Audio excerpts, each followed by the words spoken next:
Hospital if it wasn't for these three guys that took care of me when I had my mental breakdown. And look, the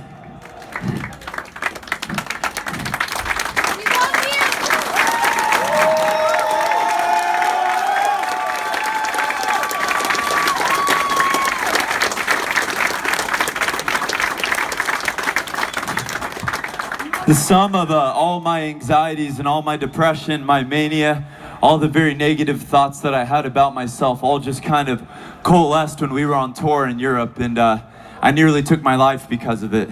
And by the grace of God, I'm still here and I'm still hanging out with you beautiful people. But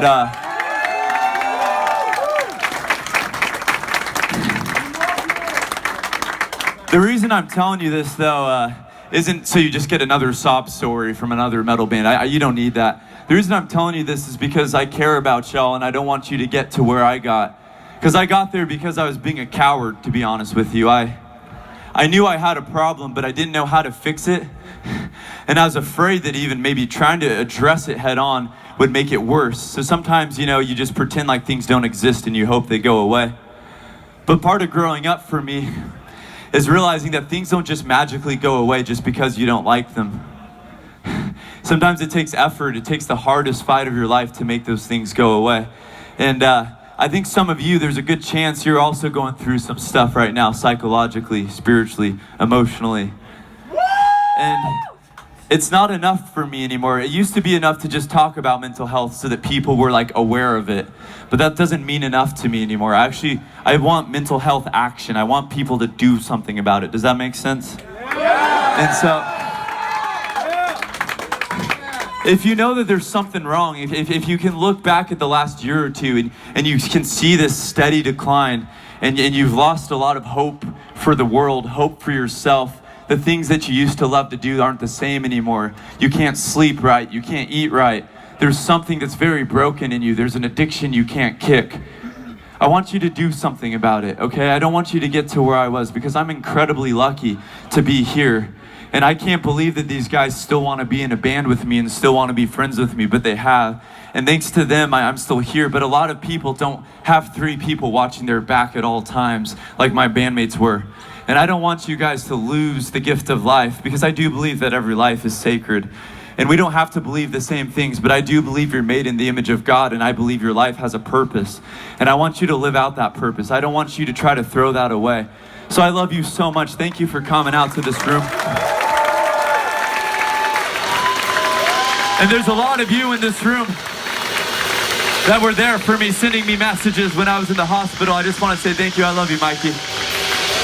We're going to play one last song for you, Toronto. This song's called Depths 2.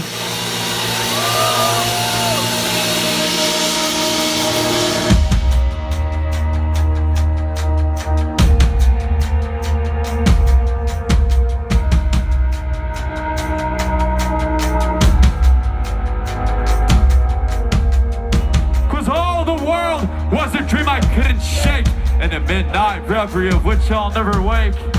It started mundane enough, with an incessant tapping on the window pane separating me from the storm.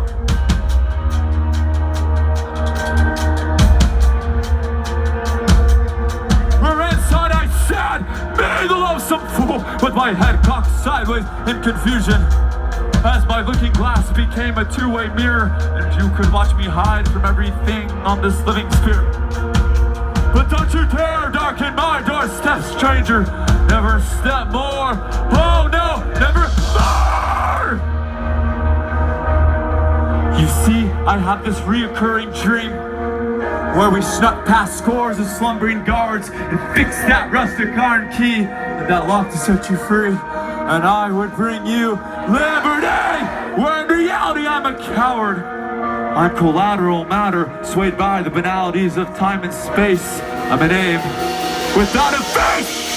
My trepidation reached threshold, and my terror turned to madness. When I awoke, I was swinging at shrouded silhouettes, and I stumbled out the door, where my anger was extinguished by this downpour. Compelled, void of volition, my steps propelled me through this chronic storm. We're there in the clearing, through the gaps in the trees. Dark smoke flickered from fire, I'm beneath my knees. Like clockwork, seven sisters turn gather in a circle. Autonomy's abandoned. To move singular and perpetual around a dark blue flame where I heard you call my name. 'Cause I am the fire that is never quenched.